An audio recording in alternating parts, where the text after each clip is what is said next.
mga kasama ito. Ayusin natin. Bali, pag inon daw ay pumasok yung power. Pasaksak nga ako. Kita ba yan? Opo. Tapos kuya, may ano ako sa iyo, yung piping ko po.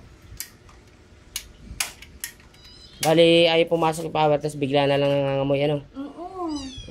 Ano siya, umanda siya pag... Ayan, pinapaikot-ikot ko pa, tapos sabay padyak dyan sa ano. Tapos yung karayom, papatid lagi. Oo, hindi ko alam kung ano. Yung problema. So, check natin yung capacitor. Ano yan? Baka sa capacitor lang yan. Pero, nakailang mekaniko na to nag-check ng motor mo? Ayan. So, check natin. Ayan, nabuksan na natin siya.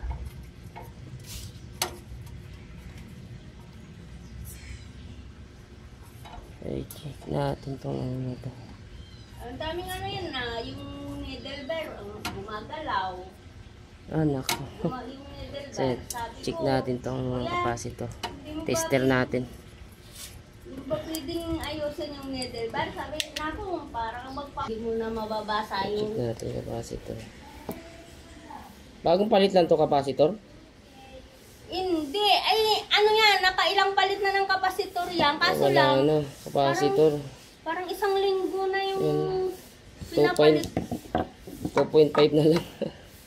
Ilan amperes to? Ayan yung original niya kasing... 40, wala na. Ngunito, ay ano, kapasitor. Ayan o, 2.5 na lang nga lang. Kanina 6, ayan o. Palitan natin ng capacitor kasi ang mga capacitor kasi natin dito sa Taytay, karamihan ayaw nilang bumili ng medyo may kamahalan. Ito palit natin. Ito naman lagi ang binibili ko. Sa yung malapad na manipis na ako. Ngayong linggo lang yung sunog na. Nasira na rin tayo sa mga ganyang binibili natin dito sa Taytay na mga mura, mga 150, 100. Ayan yung ano niya, sabi ko ito kuya. kakabit natin. Ayan, kabit na natin siya. Lagay na natin yung kulay orange.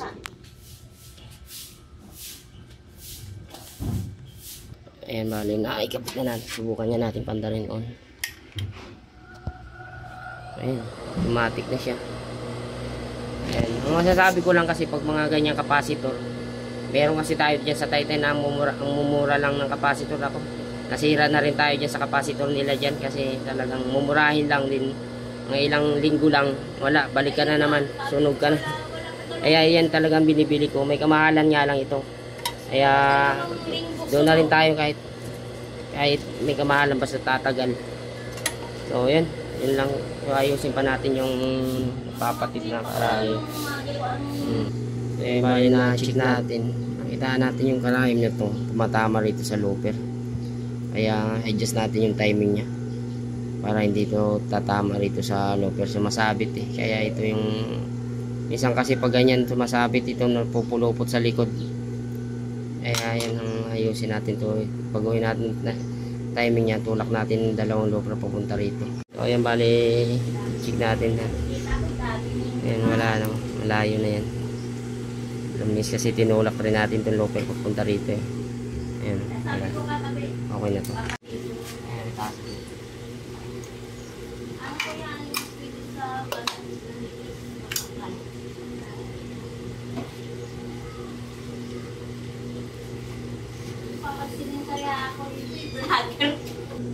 Ano talaga to kasi oh, makikita nyo yan. Yan yung ano-mano natin eh. Maluwag yung sa ano. Kaya magbubukas ako rito. Adjust ako ng needle bar nya. Tataas ko to.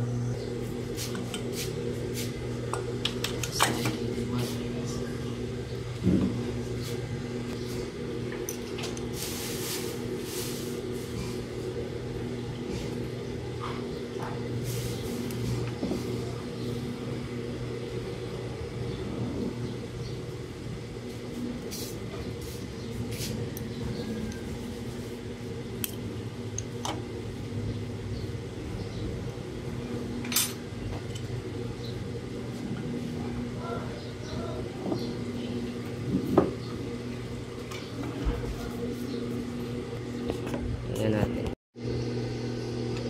Ayan o. Wala na siya.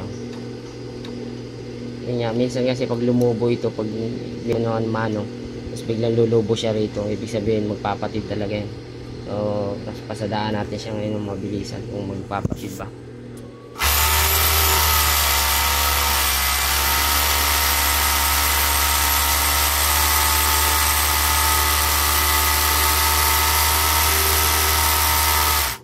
Okay ito. Taas.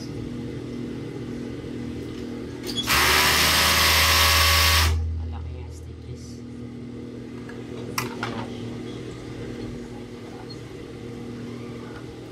Ngayon kung hindi lahat ito na. Ayan nga. Yung ano.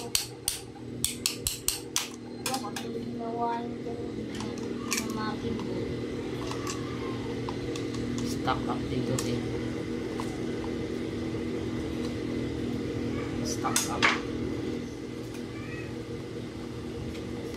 Sa daming sakit ng makina ko, sabi ko.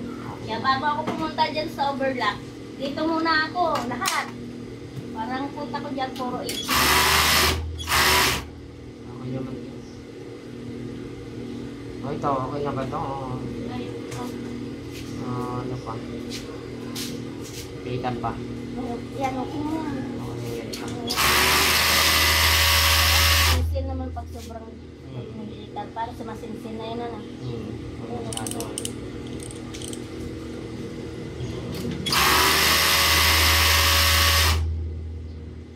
Okay, subukan niya din.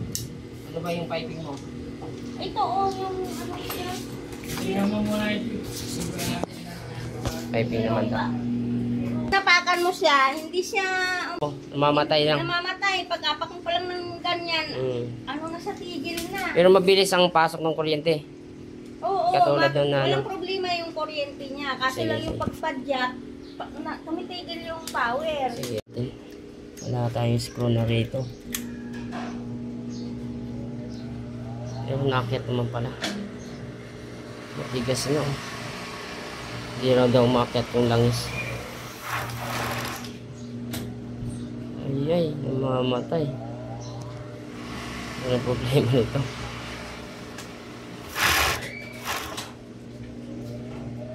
Nagbabaklas muna natin kasi try natin lagyan ng mga langis kasi ayaw talaga. Hinihinto talaga siya.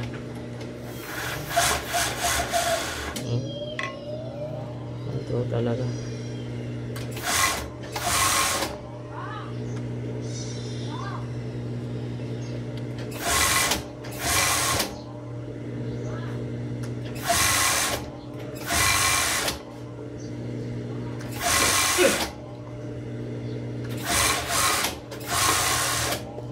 Ito ko yung sa needle bar, hindi ko pinagana yung Mac. Ibig sabihin nagpabaralan to. Nai-stock nyo to tayo na bihira nyo ginagamit. Hindi pa nga yan nagagamit. So tanggalin natin lang, palitan natin ng bago. Dito lang talaga to, parts dito. Stock up siya.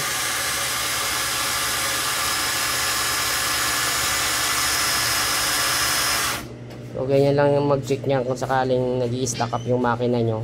May mga mekaniko kasi dyan na kailangan baklasin daw muna para makita daw kagad. Kalokohan. Ayan. So papalitan natin ng bagong langis yan. Yan para parang malapot na kasi. Binaklas natin kasi nga lagyan natin ng langis dito kasi yung pinagana ko yung stitch cam niya rito. Hindi siya bigla siya uli namamatay. Kaya yan ngayon siya.